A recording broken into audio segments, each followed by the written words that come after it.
His Excellency Mr. Fernando Zavala, Chairman of the APEC CEO Summit 2024 and former Prime Minister of Peru, distinguished panelists, distinguished delegates from Indonesia, all the ministers attending.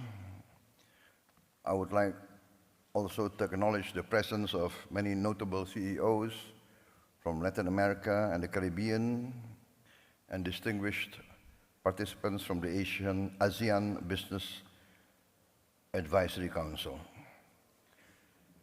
Ladies and gentlemen, I'm very honored to be invited to address this distinguished body. As we all know, that peace and prosperity is driven by economic activity, by the role of the business community, the role of entrepreneurs, the role of industry. Without the dynamic participation of the economic sector, basically we cannot have growth and prosperity. Without growth, we cannot alleviate poverty. We cannot create relevant employment. Therefore, I am very happy and very honored to address you, the drivers of economic growth in the Pacific region. The Pacific region, I think, is one of the most dynamic areas of the world. Economic growth, potential technological achievements, the demographics, the resources available in the Pacific and the Indo-Pacific regions, all point to a bright economic future for all. We have at the present geopolitical tension, but I am an optimist in the interests of humanity. I believe that the leaders of the great powers of the world, in the final analysis, will always opt for the common good. Rivalry is historical. There will always be rivalry. But our planet has become smaller. We are now in a planet full of technological breakthroughs. The tremendous breakthroughs in technology demands that leaders be more wise, be more patient, be more accommodating, because the power of technology can bring significant progress to human life, but the power of technology can also destroy human life very fast. Therefore, I always choose the path of collaboration, engagement, communication, negotiation. Yes, we have to uphold and live by common laws, by international rules, but we must also have common understanding of everybody's interests. I come from a country now, Indonesia, one of the largest countries in the world, fourth largest population. Our territory from west to east is nearly the length of Europe. Europe has 27 countries or more. We are one country.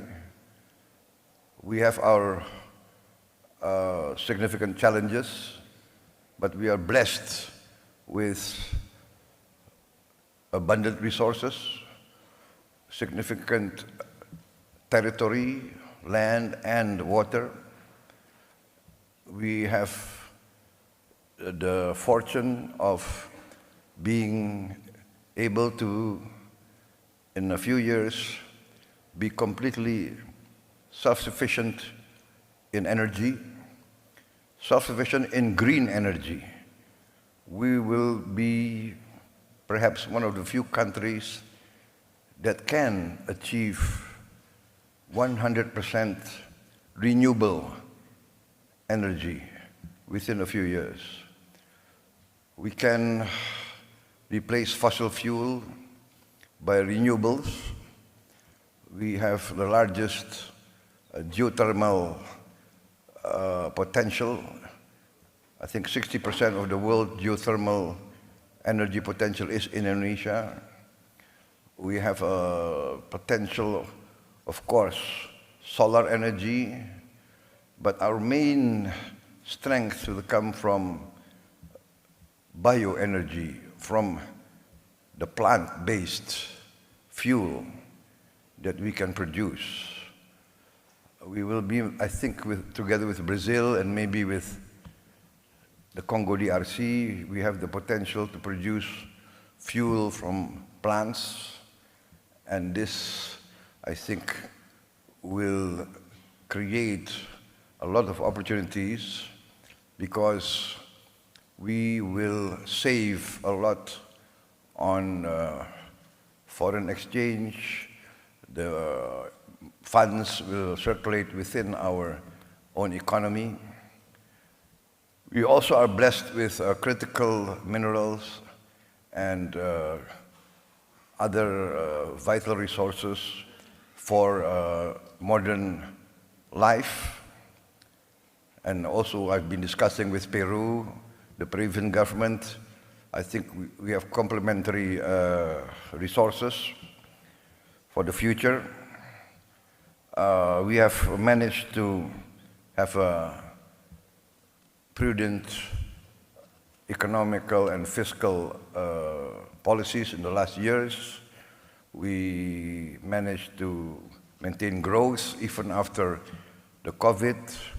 Our growth now is about 5%, higher than the global average. Our inflation is at 2%.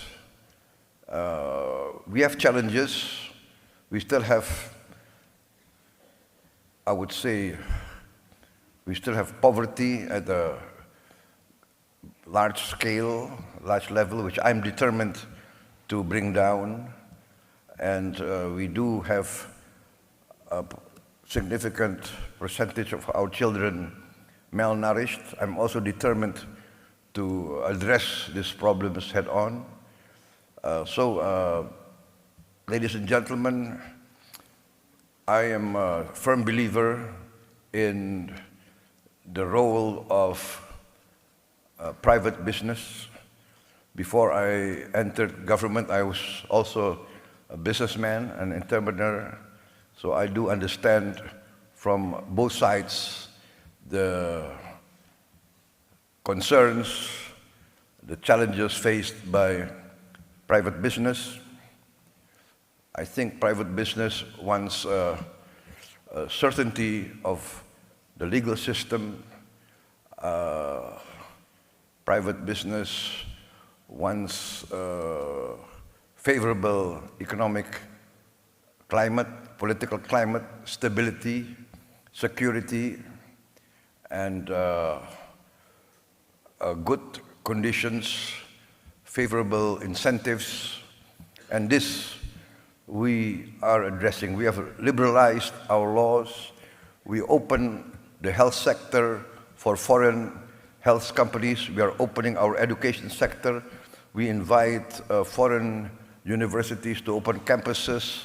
We are inviting foreign hospitals to open their branches in Indonesia. We are going forward with more incentives. We have created several special economic zones, and we will create more of these special economic zones in order to invite the modern and advanced leading-edge technology, especially as the traditional economy. For instance, we are very bullish on our maritime industry, fisheries. I think we are now 3/4 of our national territory is water. We have tremendous potential for, let us say, a well-planned fishery program, aqua farming, and a lot of processing industries. We are determined to industrialize by downstreaming our resources, processing our resources.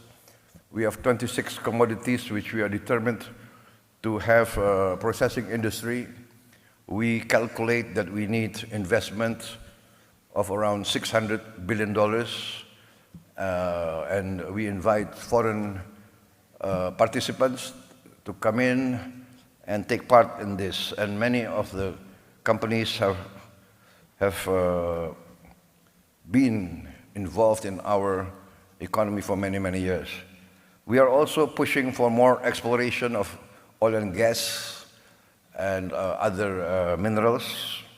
So, ladies and gentlemen, Indonesia is open for more business.